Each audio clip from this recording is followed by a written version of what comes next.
Buenas tardes a todos, bienvenidos a este nuevo vivo de la Fundación Cáncer FUCA. Como todos los lunes a las 19 horas puntualmente, estamos comenzando este vivo. Hoy el tema es cáncer de ovario. Para tratar este tema nos va a acompañar el doctor Mauro Orlando y, y bueno, vamos a ir chequeando conexión y chequeando a ver si ya se va sumando el doctor Mauro Orlando. Ya somos 6 aquí en el canal de FUCA. Les pregunto a los que ya se están sumando si me pueden confirmar si realmente me están recibiendo bien, si se está escuchando correctamente el audio, porque hoy estoy con auriculares. A ver si me puede llegar algún corazoncito. Aquí veo que está el doctor Mauro Orlando.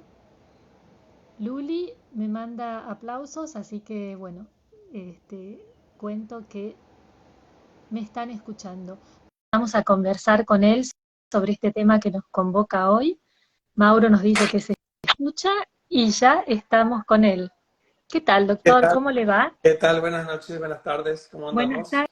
tardes, doctor. Bienvenido al canal de FUCA. Bueno, para todos les cuento que para los que quizás se unen por primera vez, yo soy Gabriela Berta, soy la directora ejecutiva de Fundación FUCA. Y aquí estamos hoy con el doctor Mauro Orlando. El doctor Orlando es oncólogo clínico y él integra el staff médico del Instituto Alexander Fleming. Concretamente, él es subdirector del equipo de tumores ginecológicos del Instituto Alexander Fleming y es además miembro del equipo de tumores genitourinarios de dicha institución. Se especializó como oncólogo clínico, entiendo también como discípulo del doctor Reinaldo Chacón, ¿verdad? Así es, sponsorizado por FUCA, hace mucho. Sponsorizado por FUCA también, bueno, esa era la duda, porque sabrás que FUCA cumple 40 años este año y probablemente digamos, te has capacitado antes de la creación quizás del Instituto Fleming. Así es, correcto. Exacto. Estamos con el doctor Chacón en el Sanatorio Güemes hace muchos años. Sí. Ah, ok, ok. Así que perdón, quise aumentar el volumen y tapé la pantalla. Antes de la creación del Instituto Alexander Fleming, pero entonces sí, también como miembro de la comunidad FUCA. Así que bueno, te agradecemos mucho esta participación, te agradecemos por estar colaborando con nosotros en este vivo. Decimos buenas tardes, pero quizás otras personas nos miren más adelante, en otro momento del día, porque este vivo se guarda y queda disponible en el feed de Instagram para que muchos puedan aprovechar todo lo que vamos a contar en esta charla sobre cáncer de ovario, precisamente porque hoy es el Día Mundial para la concientización sobre este tipo de cáncer. Y quizás, bueno, como para empezar, siempre es bueno dar un concepto, una definición. ¿A qué nos referimos? Parece algo muy simple de explicar, pero está bueno que lo expliques, doctor. ¿Qué es el cáncer de ovario? Bueno, el cáncer de ovario es básicamente un tumor maligno que asienta en el ovario, En el ovario. más habitualmente originado en el ovario, pero a veces también puede ser originado en tejidos circundantes al ovario, como son las trompas o la membrana que lo recubre, pero básicamente eso es lo que se entiende como cáncer de ovario cuando mencionamos el término. Sí, digo, a veces parece muy simple decir, bueno, el cáncer de ovario es un tumor que está en los ovarios. Es importante para hablar de prevención, o sea, la misión y de FUCA y un poco lo que buscamos a través de estos vivos es concientizar y llamar la atención para la detección temprana. Entendemos que el cáncer de ovario, como otros tipos de cáncer, siempre cuanto más temprano se detecte, mejor puede ser el pronóstico para la paciente. ¿Es correcto esto en este tipo de cáncer también? Es correcto que a estadios más precoces, o sea, detecciones más iniciales, mejor es el pronóstico. Y eso es así para todos los tumores. Cuanto más bajo es el estadio, mejor es el pronóstico. A diferencia de otros tumores, tal vez, que no son la mayoría, la dificultad principal en el caso del tumor de ovario radica en que no es fácil detectarlo en un estadio precoz. No tenemos los elementos de prevención o de detección precoz con la misma exactitud y con la misma sensibilidad que para otros tumores, pero sí es cierto que a menor estadio de detección, mejor es el pronóstico. Perfecto. Y entonces, ¿qué tenemos que hacer las mujeres o cómo podemos cuidarnos o qué acciones debemos tomar para tratar de eventualmente detectarlo tempranamente? Bueno, tenemos que entender que el tumor de ovario no es un tumor tan frecuente como lo son, por ejemplo, el tumor de mama o otros tumores más habituales. Eh, Más o menos se calcula que 1 de cada 6 mujeres va a tener un cáncer de mama, 1 de cada 7, y en el ovario es 1 de cada 70, 1 de cada 80. O sea, hay una muy menor incidencia de los cánceres de ovario. Y esto hace que a Sí, veces, cuando uno quiere detectarlo precozmente, lo que termina detectando muchas veces son lesiones que no necesariamente son cáncer, y a veces en esa maraña de estudios y de prevenciones se terminan haciendo demasiadas cosas que no conducen a un resultado positivo. Pero básicamente, para la población general, alguien que no tiene ningún tipo de riesgo preestablecido, no es imprescindible, por lo menos desde el punto de vista de salud pública, no es redituable hacer estudios anuales para buscar cáncer de ovario. No es una cosa que se recomiende. Sin embargo, existen poblaciones particulares, gente que tiene un riesgo aumentado para cáncer de ovario, donde tal vez en esas poblaciones sí se justificaría un seguimiento más intensivo y un estudio más precoz a ver si estamos en condiciones de detectar ese tumor de ovario. Y básicamente esto se refiere a las mujeres que tienen antecedentes personales o familiares de cáncer, sobre todo cáncer de mama, en la familia o personales, cáncer de ovario en la familia, y sobre todo aquellas que tienen alguna alteración genética que se pudiera haber detectado justamente en el muestreo que se hace, tanto para la familiar afectada como para la familiar que no tuvo ningún tumor, pero que por ser consanguínea podría estar a riesgo. En ese grupo de pacientes, en el grupo de mujeres, no diría de pacientes, de mujeres, el estudio periódico con marcador tumoral, con ecografía transvaginal, puede ayudarnos a detectar los tumores de ovario en el estadio inicial y, por lo tanto, conseguir una mejor resultado desde el punto de vista de control de la enfermedad o curación de la enfermedad.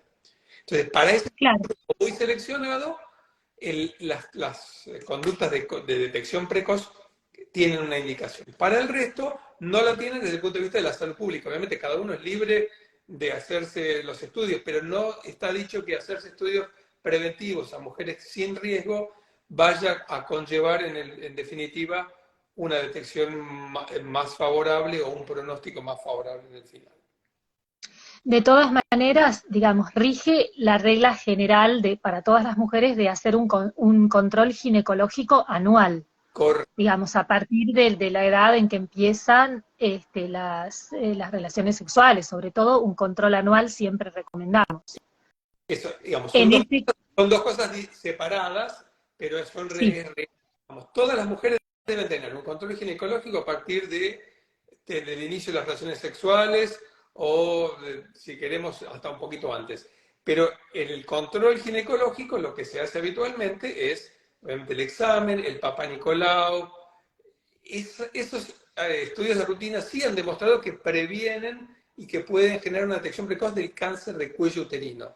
Pero exacto. el PAP no tiene la capacidad de predecir un tumor de ovario. Por lo tanto, es muy común que a veces lleguen las mujeres, "Ah, pero doctor, yo me estaba haciendo los controles y me apareció". Lamentablemente, el tumor de ovario no es detectable a través del PAP y es una cosa que tiene que saberse.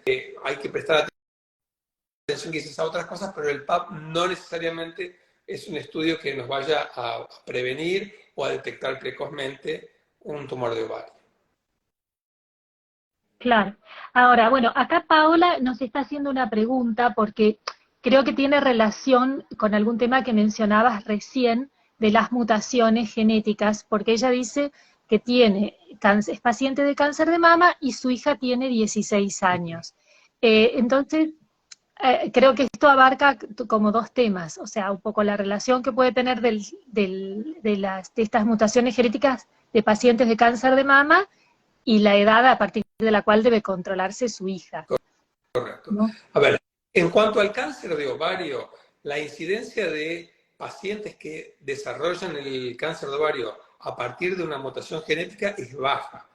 Digamos, no supera el 20%, aproximadamente entre un 15 y un 20% de las mujeres con cáncer de ovario tiene ese cáncer de ovario relacionado a una mutación heredada básicamente en los genes que son los se llama BRCA, que es el gen de breast cancer y ovarian cancer, que Sí, condiciona el riesgo de cáncer de mama y cáncer de ovario principalmente.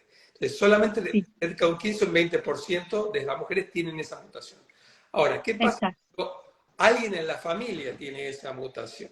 Si alguien en la familia tiene esa mutación y está confirmada por un testeo genético, debería testearse aquellos consanguíneos de línea ascendente, descendente y lateral para ver si algún otro ha heredado esa misma mutación. Eso en general se hace, pero para los casos de menores no se recomienda testearlos cuando son menores de edad. Habitualmente se empieza con el testeo una vez que el individuo es mayor de edad y decide hacerse el testeo porque el riesgo de que desarrollen un cáncer tanto de mama como de ovario a la edad tan temprana como la que me contás vos recién, Gabriela, de 16 años, Claro. es súper infrecuente, con lo cual no tiene sentido hacer el testeo en ese momento. Sí, más adelante, una vez que se le explica en qué consiste, cuáles son los alcances, entender para qué se hace, entender qué se haría con un resultado positivo y entender qué se haría con un resultado negativo, ahí la paciente o la familiar decide testearse o no testearse. Pero para el caso puntual de la pregunta que me haces, una chica de 16 años no debe ser testeada genéticamente. No necesariamente. Claro, aclarar también que esos test genéticos normalmente parten de una paciente que tiene cáncer de mama y que tiene esa mutación, entonces a partir... Tiene que haber un caso documentado de tumor con mutación. Recién ahí se hace el estudio a los familiares sanos, entre comillas, o que no tienen un diagnóstico oncológico. No se empieza por el testeo, se empieza Claro, por tener un familiar confirmado y a partir de ahí claro. Claro, exactamente. Bueno, también es importante aclarar que el cáncer de ovario, o sea, el riesgo de cáncer de ovario aumenta con la edad, ¿correcto? Con la correcto, edad de la mujer. correcto. ¿A partir de qué edad sería entonces el mayor riesgo? En general, el cáncer de ovario se detecta en una edad promedio de cerca de 60 años, o sea que entre 50 y 70 es el pico del cáncer de ovario, por lo menos del cáncer de ovario más común. Recordemos que el cáncer de ovario engloba una serie de distintos tumores y distintas definiciones, pero el tumor más común, que es el carcinoma epitelial de ovario, se ve habitualmente en mujeres de entre 50 y 70. Existen variantes del cáncer de ovario que no necesariamente son de esta variante más frecuente. Algunos se llaman borderline y que son menos agresivos y prácticamente indistinguibles a veces entre un tumor benigno y un tumor maligno. Estos suelen presentarse en mujeres más jóvenes y hay tumores que se llaman germinales, que son quizás los de mejor pronóstico de todos, y estos suelen presentarse en chicas jóvenes entre los 20 y los 30 años, o inclusive antes, entre los 17, 18 y los 30 años. Entonces, hay un abanico de distintos tipos de tumor de cáncer de ovario. Entonces, cuando uno habla de cáncer de ovario en general, hacemos referencia al carcinoma epitelial de ovario, pero puede haber otras variantes que tienen otras incidencias, otros pronósticos, y por lo tanto necesitan también inclusive tratamientos diferentes. Sí, aquí Romina nos está contando que a su mamá le extirparon un tumor a los 13 años. Puede ser tan, bueno, siempre se dice son poco frecuentes, pero puede existir la Hay excepción. que entender cuál es el diagnóstico anatomopatológico de ese Sí, tumor. Es posible que las chicas jóvenes e inclusive niñas tengan lo que se llaman teratomas. Y muchas veces ajá, teratomas en el ovario son lo que se le sacan a las chicas jóvenes. A veces esos teratomas pueden ser malignos y esos requieren además de cirugía eventualmente algún tratamiento de quimioterapia, pero son altamente curables y se suelen ver en la población juvenil. claro. Bueno, pregunta, Romina pregunta a qué se debe. Uno siempre le busca la causa, quizás Buena pregunta. como que no. Digamos, sacando este porcentaje que yo les mencionaba de que cerca de un 15 o un 20% de los tumores de ovario tienen documentada una herencia genética, han heredado un gen defectuoso, las otras causas de riesgo no son tan bien aclaradas. Se ha supuesto que el mayor número de ciclos ovulatorios genera mayor riesgo de cáncer de ovario, y por eso aquellas mujeres que no han tenido embarazos o que no han utilizado anticonceptivos y han tenido un inicio de la menstruación más temprano y una finalización de la menstruación más tardía, son los que a más riesgo están porque han tenido más ciclos ovulatorios. La edad, como mencionamos, los antecedentes familiares, esos son los factores de riesgo reconocidos. No hay un rol claro ni de la dieta, ni del cigarrillo, ni de otras conductas sociales habituales que impacten sobre el desarrollo de un cáncer de ovario. Claro. Claro, es cierto que uno siempre el paciente o la persona, su entorno, trata o tratamos de buscar las causas o de saber el porqué, y muchas veces no se puede saber el porqué. Es Exactamente. correcto, Es correcto. es correcto. Lamentablemente, digamos, no podemos asignar el caso puntual de un paciente a un factor de riesgo. Esto se estudia en estudios de población general. Se ve, a ver, la población que tenía más prevalencia de tal cosa, tiene más incidencia de cáncer. Bueno, entonces podemos presumir, inferir que tal factor tiene alguna influencia, pero para el caso individual, fuera de lo que sea la herencia genética, no tenemos ninguna otra forma de decir cuál fue la causa inicial de ese tumor de ovario. Claro, claro. Y en estos casos, digamos, sobre todo casos de personas jóvenes que entonces decís es muy infrecuente, pero ¿cómo se detecta o quizás a qué signos, qué le podemos decir a quienes nos escuchan y a quienes van a ver este video quizás más adelante, a qué signos deberían prestar atención? ¿Hay algo que se manifiesta en su cuerpo que puede ser un llamado de atención para hacer una consulta médica? Buenísimo. A ver, como dijimos, nosotros no podemos hacer lo que se llama prevención en el sentido estricto de la palabra, pero sí Sí, podemos tratar de detectarlo lo antes posible. Entonces, ¿cuáles son los síntomas con los que habitualmente puede presentarse cáncer de ovario? Una es distensión abdominal. A veces las mujeres se quejan de que están hinchadas, de que pasaron varios meses que no comen y se llenan rápido, que sienten que la ropa no le está cerrando como le cerraba previamente. Esa distensión abdominal a veces puede tener que ver, nada más que con una cosa benigna y gases y nada que tenga que ver, o a veces puede ser que una lesión está creciendo en el abdomen o algo de líquido se formó y está generando eso. Ocasionalmente hay causas así, hay síntomas agudos, las pacientes tienen dolores en el abdomen súbitos. Eso puede ser porque algo en el tumor, en el ovario, se haya roto, haya sangrado, puede generar que la paciente vaya a una guardia y se hace una ecografía y detectan que tiene una lesión en el ovario. Otras veces, más infrecuente, por algo no relacionado, pero que tiene que ver con la actividad sexual, o tiene un sangradito, le piden una ecografía y aparece como un hallazgo la imagen del ovario, pero básicamente, en general, los síntomas giran alrededor de esto: disconfort, hinchazón, dolor abdominal, pelviano, y en general de una duración de tiempo relativamente larga. O sea, no es que un día le dolió la panza y nunca le había pasado nada y ese día claro, tiene... En general suele ser algo que se va repitiendo en el tiempo. A veces los pacientes hacen consultas con el gastroenterólogo, el gastroenterólogo les manda a hacer endoscopías, no se ve nada. Es como una cosa medio silenciosa de alguna forma. Por eso está bueno prestar atención, y si la consulta con un especialista que no está buscando específicamente un tumor de ovario resulta negativa, infructuosa, seguir avanzando y tratar de ver un estudio de imágenes donde podamos ver los ovarios. Lo más típico es pedir una ecografía, y en claro. una ecografía que se haga transvaginal de preferencia, que es una forma mucho más precisa para determinar los contornos del ovario. Vamos a poder detectar si hay un agrandamiento del ovario, si ese agrandamiento tiene aspecto de ser algo funcional y es una chica joven que todavía está menstruando. A veces los agrandamientos hasta determinado tamaño no son cosas para preocuparse, En cambio, en una mujer ya menopáusica, cualquier agrandamiento del ovario es motivo de sospecha y debe ser corroborado con una mayor profundidad de investigación. Claro. Bueno, volviendo con los temas, con los factores de riesgo, porque evidentemente es un tema que preocupa mucho.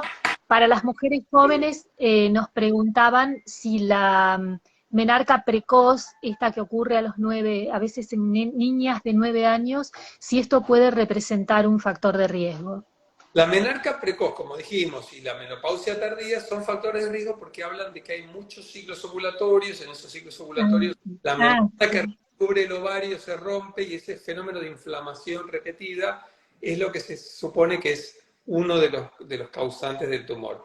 Pero no es que una chica de 9 años, por más que haya menstruado, a veces empezó a menstruar a esa edad, va a tener un tumor en lo inmediato. Estamos hablando de nuevo, no podemos identificar la causa del tumor para un paciente, estamos hablando de causas a nivel general, factores de riesgo generales para una población de pacientes. Entonces, aquellas Exacto. con más ciclos ovulatorios tienen más riesgo. No quiere decir que todas van a desarrollar tumor, ya que tuvieron un solo ciclo ovulatorio nunca van a tener cáncer ovario. No es así. Pero Claro, es un factor de riesgo. es un factor de riesgo, no necesariamente una asociación directa. Sí, sí, perdón, ya lo habías mencionado, pero era como un poco rebobinar. Y en el caso de las mujeres mayores, acá nos preguntan el tema de los miomas, que es algo Bueno, frecuente. el mioma en sí no tiene relación con el cáncer de ovario, pero muchas veces los síntomas que tiene el mioma pueden llegar a confundirse o alertar sobre que encontramos algo en el ovario. El mioma suele crecer durante la edad fértil y normalmente retrograda su tamaño una vez que la mujer es menopáusica. Pero bueno, esos miomas que crecen pueden doler, pueden generar pesadez, pueden tener alteraciones del ciclo menstrual, sangrado. Eso motivar una ecografía y en el transcurso de un estudio con un mioma es detectar un cáncer de ovario. Pero no hay una relación, no hay una ligazón entre un mioma y un cáncer de ovario. Cáncer de ovario. Ahora, y en el caso, hablando siempre de detección precoz, las mujeres postmenopáusicas que, por ejemplo, nos indican dentro de los controles la ecografía transvaginal, ¿esto es correcto? ¿Vale la pena como estudio de rutina, como para detección precoz? Es un poquito lo que hablábamos al principio. Si uno no le puede atribuir propiedades mágicas a la ecografía transvaginal y que va a detectar todo y va a ser todo inicial. Si uno tiene la posibilidad de hacerlo, la ecografía transvaginal nos va a permitir ver no solamente el ovario, nos va a permitir ver también las condiciones del endometrio, del útero, y entonces es algo que puede alertar como para profundizar el estudio. No hay una recomendación formal de estudios de detección precoz para la población general, como dije al principio. Sí para poblaciones que tienen factores de riesgo. Entonces decimos, mira, ella es una señora más grande, tiene un antecedente familiar de cáncer, tiene... Bueno, vamos sumando factores de riesgo que hacen que esa ecografía transvaginal pueda ser beneficiosa. ¿Qué pasa? La ecografía transvaginal a veces detecta un montón de lesiones que son benignas y a veces detecta un montón de lesiones que no podemos categorizar, ni de benignas ni de tumorales. El problema más grande con hacer estudios de más es que a veces uno es como que empieza a meter al paciente en una secuencia de estudios que a veces hasta puede terminar en cirugías y la paciente no tenía ningún tumor y en la cirugía se complicó con alguna otra cosa y terminamos haciéndole un perjuicio en vez de un beneficio. Por eso, en general, hay que ser cuidadoso con los estudios que se indican y siempre tener la posibilidad de charlarlo con el médico y conversarlo para ver si está adecuado, cuándo debe repetirse, si realmente necesita o no necesita profundizar más el estudio. Pero, digamos, la ecografía en sí es un estudio inocuo, no tiene radiación, no tiene inyecciones, es una cosa muy fácil de hacer, pero hay que tener cuidado con la interpretación que se le da y cómo, porque después el manejo del hallazgo que se tenga en la ecografía transvaginal. Sí, bueno, está bueno recordar entonces, como dijiste al principio, que el cáncer de ovario es un cáncer menos frecuente con relación entre los tumores, digamos, de la mujer, como mucho menos frecuente que el cáncer de mama. Decías, claro, es prácticamente 10 veces menos frecuente, o sea, en cáncer de mama hablamos de arriba de 20.000, 21.000 casos nuevos por año en la Argentina, y según vemos en las estadísticas que publica el Ministerio de Salud, para el caso de cáncer de ovario hablamos de unos 2.200 nuevos casos por año. Por eso que decías de uno en 8, uno en 80, claro, es 10 veces menos. Eh, Ahora, yendo al un poco el camino ya del tratamiento, entonces, lo más usual, entiendo, debe ser que se detecte a partir de test que maneja el ginecólogo. En algún momento el ginecólogo deriva al oncólogo. ¿Cómo es el tratamiento inicial? ¿Cómo es el recorrido de una paciente que se le detecta cáncer de ovario? Bueno, entonces, como decíamos, los síntomas a veces pueden ser varios. Puede haber síntomas que dijimos distensión, dolor, algún trastorno menstrual. Esas cosas hacen que la paciente en general vaya consultando, termine en su ginecólogo le pide un estudio de imágenes, que puede ser una ecografía, si tiene alguna duda le pide una resonancia, y ahí es donde vamos a ver si el ovario está agrandado o no, con qué característica está el agrandamiento del ovario, si es de los dos lados, de uno, si hay alguna otra cosa acompañante, que haya líquido en el abdomen, y habitualmente le piden otro análisis en sangre que se llama marcador tumoral, habitualmente uno que se llama CA125. Esa proteína suele estar elevada en algunos tumores de ovarios, sobre todo cuando son de una variante que se llama serosa y pueden haber comprometido la cápsula del ovario. Entonces, ante esa evidencia de sospecha, tanto de imágenes como de marcadores, la paciente va a terminar en una cirugía exploratoria probablemente, en la cual se va a intentar ver cómo está ese ovario, si tiene aspecto tumoral se va a extirpar el ovario y dependiendo si es una mujer premenopáusica y joven y con deseos de paridad y el tumor no parece haberse extendido, se puede hacer una cirugía parcial. Si es una mujer ya posmenopáusica que cumplió, que ya no necesita ese ovario, se hace una cirugía que abarca ambos ovarios y el útero. Eso, bueno, se va manejando en función de la clínica y de la edad de la paciente. Y una vez que se cuenta con el estudio anatomopatológico de esa pieza operatoria, vamos a saber nombre y apellido del tumor, sabemos si es un carcinoma, si es otro tipo de tumor, si ese carcinoma está o no extendiéndose por fuera de los márgenes del ovario, como para definir después cuál es el tratamiento que le vamos a aplicar. Pero casi siempre, indefectiblemente, va a empezar con una cirugía. Existen situaciones más raras de ver cuando el tumor ya se detecta muy avanzado y la paciente no accede a una cirugía, ya sea porque el tumor está muy agrandado, o porque es muy avanzado, o porque la paciente no está en condiciones de una cirugía, y ese diagnóstico se hace a partir de una punción, de una biopsia, sin una cirugía, pero te diría que son los casos menos frecuentes. De cualquier forma, en algún momento, aún esas pacientes que no se operan de entrada, lo ideal sería que si tienen una respuesta satisfactoria al tratamiento, se operen en algún segundo momento, como para poder completar el tratamiento que siempre tiene como pilares fundamentales cirugía y quimioterapia.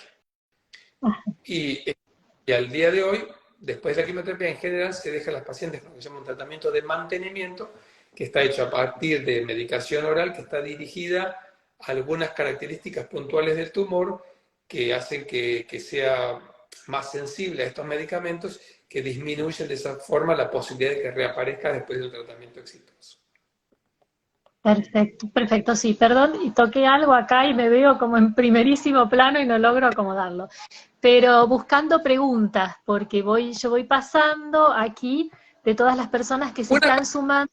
cosa es en las pacientes que tienen antecedentes familiares, alguien familiar con un cáncer y una mutación documentada, que se hace un testeo genético, y ellas, sin tener el tumor de ovario, tienen una alteración genética, a veces se pueden tomar medidas de prevención, y ahí, como dijimos, los estudios preventivos de la tomografía, la ecografía, el marcador son válidos.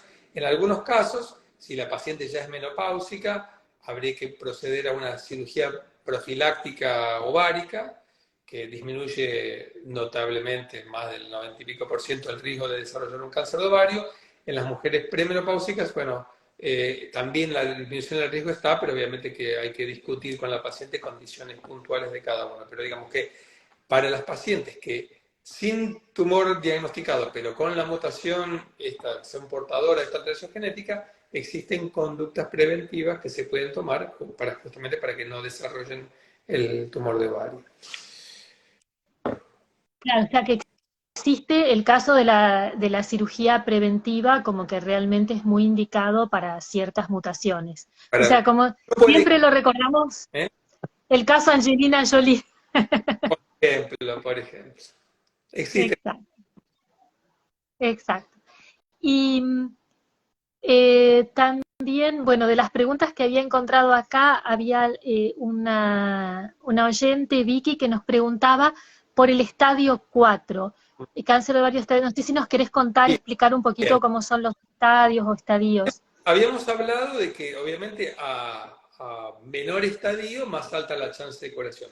Cáncer de ovario tiene una peculiaridad en su evolución natural y es que por lo general permanece limitado a la cavidad abdominal, lo que llamamos el peritoneo, durante prácticamente la totalidad de su evolución como enfermedad.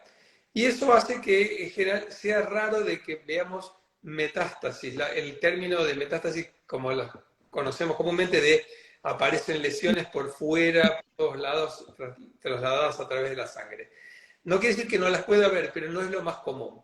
Y entonces la presentación como estadio 4, que sería metástasis en otros órganos que no sean en la superficie del peritoneo, metástasis en pulmón, en hígado, en cerebro, son cosas muy infrecuentes de ver y sobre todo son infrecuentes de ver en el diagnóstico inicial.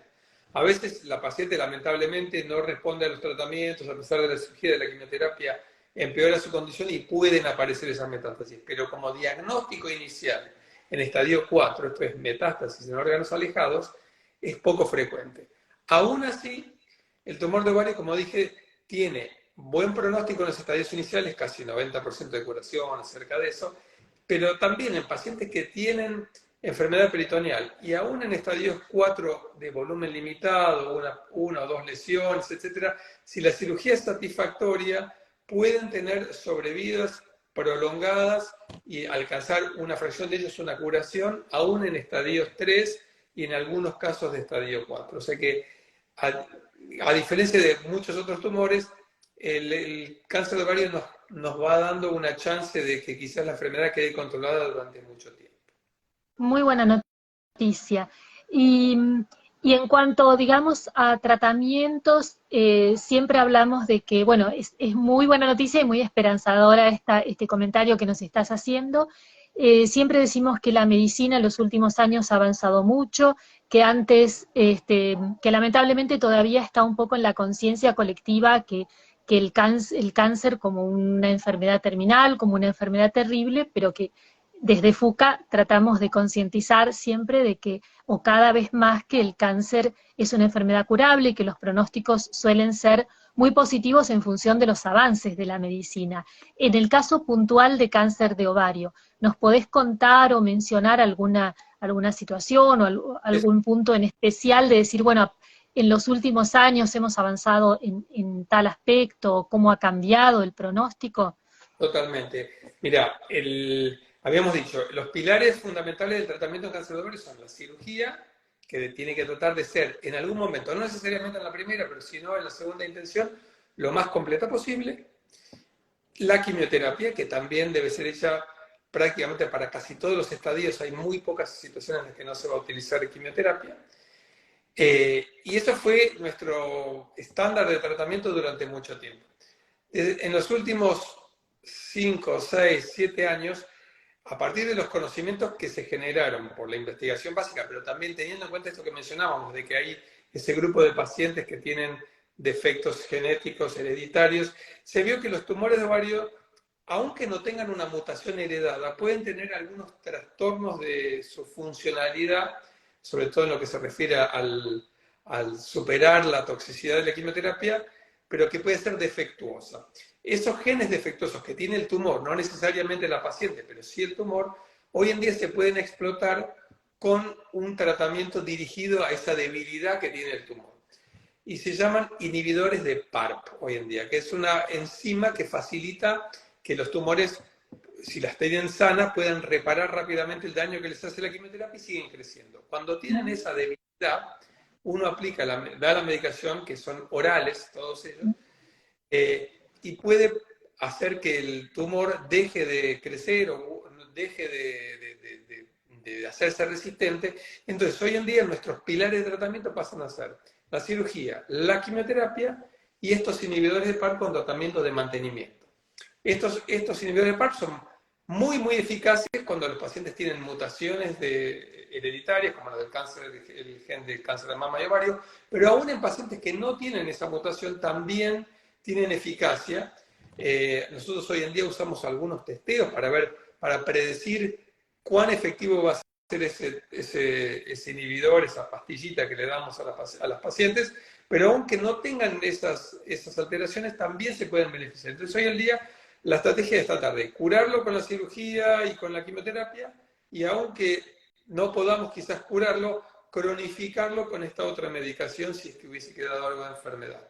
Y si se quedaron sin enfermedad, estas pastillas también reducen el riesgo de que la enfermedad vuelva a aparecer. Entonces, hoy en día, prácticamente casi todas las pacientes tendrían la indicación de, después de haber completado su tratamiento quirúrgico y de quimioterapia, de recibir este tipo de tratamiento con una expectativa de reducir el riesgo de reaparición de la enfermedad. Exacto, exacto. Bueno, aquí también tenemos una pregunta. ¿Puede el cáncer de ovario tener metástasis en hígado y pulmón? ¿Es cáncer? Es posible, no es lo más frecuente, pero es posible. Las metástasis en hígado y en pulmón dentro del órgano son más infrecuentes. Lo que solemos ver son metástasis en la superficie que lo recubre. El peritoneo, que también recubre el hígado, a veces forma nódulos y en la tomografía pueden confundirse como que sean metástasis dentro del hígado. El significado pronóstico es distinto para una que para otra, y lo mismo pasa con el pulmón. A veces en la pleura, que es la membrana que recubre los pulmones, también puede haber implantes. No es lo mismo eso que tener un nódulo dentro del pulmón. Pero sí, es posible, aunque no es lo más común. Es posible. Y eso se refiere es cuando hablamos del estadio 4, ¿verdad? Que es la metástasis. Al inicio de la enfermedad. Claro. Nosotros normalmente clasificamos a los tumores por estadios al momento del diagnóstico. Es un estadio limitado al ovario, el tumor estadio 2 es un tumor que compromete el ovario y los órganos genitales, tumor estadio 3 cuando compromete ya el peritoneo del abdomen, y estadio 4 es cuando avanza por fuera del peritoneo abdominal. Entonces, si tiene o ganglios muy alejados, o metástasis hepáticas, metástasis pulmonares. Ahí se atribuye el estadio, en el primer momento del diagnóstico. Lo que pasa después es lo que nosotros llamamos o tumor avanzado o recaído. Esas recaídas pueden darse en otros órganos, pero no es lo más común que sea dentro del hígado o dentro del pulmón. Sigue siendo, por lo general, en el peritoneo.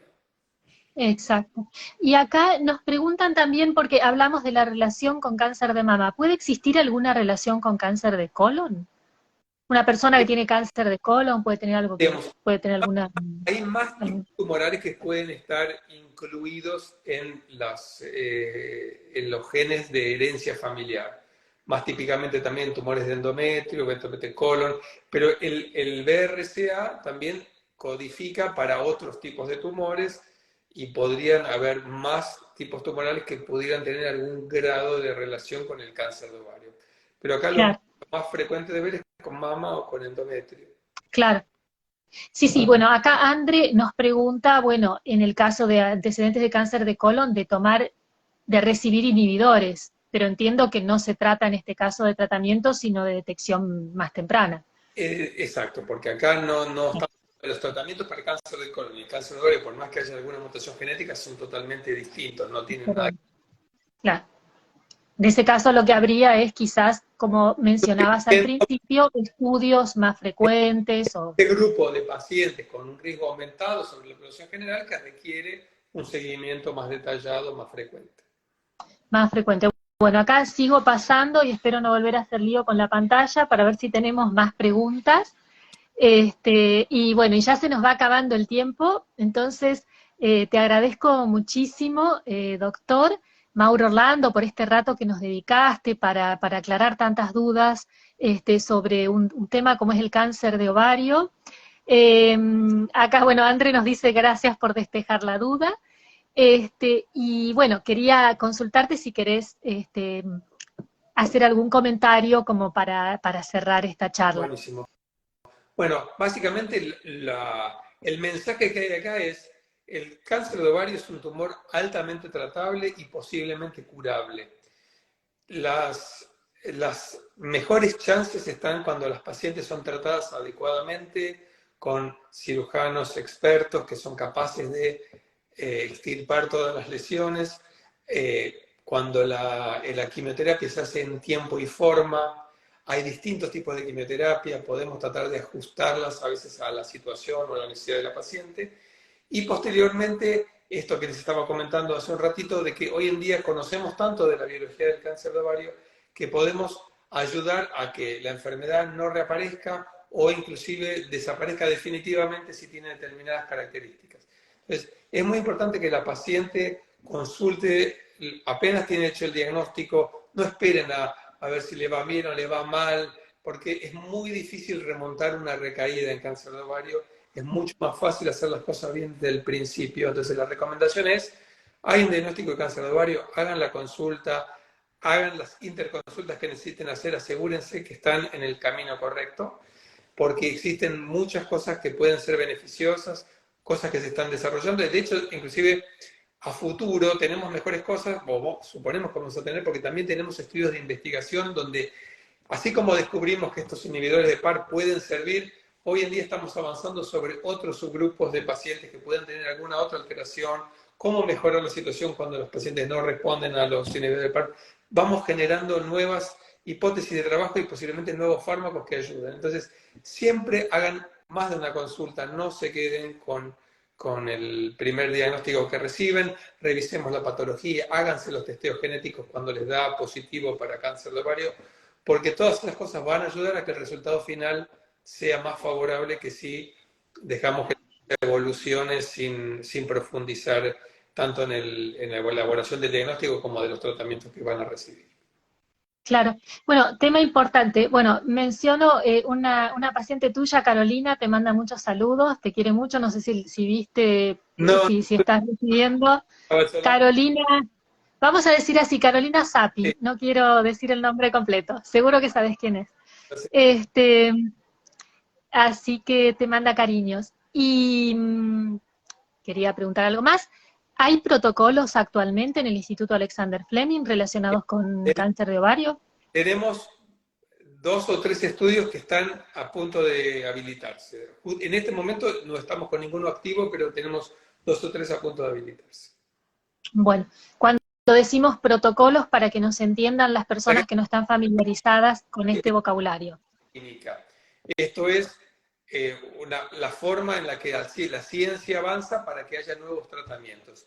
Y por lo general involucran el tratamiento estándar, el que se te daría en el caso de cualquier, digamos, donde tengas una cobertura que te daría X tratamiento, y se lo compara con algo novedoso que en general se le agrega al tratamiento estándar.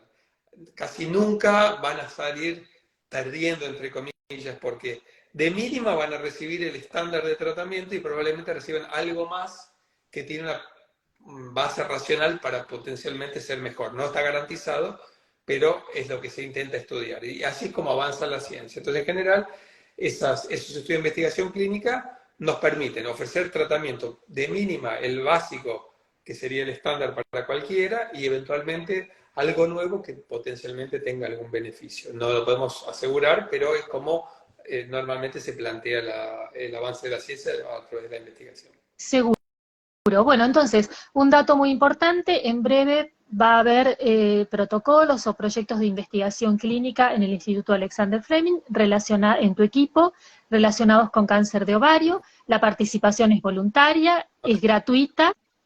Todas las pacientes que ingresan, en este caso, bueno, un estudio sobre cáncer de ovario, van a tener un seguimiento muy cercano, digamos, muy importante, van a recibir el mejor tratamiento vigente, como decías recién, y, y bueno, creo que son todas ventajas. Y nunca van a recibir, que a veces es lo que la gente piensa, el tema del placebo. O sea, en este tipo de estudios no existe el A veces hay que entender, el placebo muchas veces forma parte del estudio de investigación clínica, pero no es que solamente las pacientes reciben un placebo y no reciben nada más. claro. Reciben el tratamiento estándar más algo nuevo o el tratamiento estándar más un placebo, porque claro, para comparar la eficacia no nos queda más remedio que agregar algo no algo en un lugar que no estamos dándolo por el otro. A veces para evitar que el médico prejuzgue el resultado o el paciente prejuzgue el resultado, queda enmascarado si está recibiendo la nueva claro, agente o el placebo,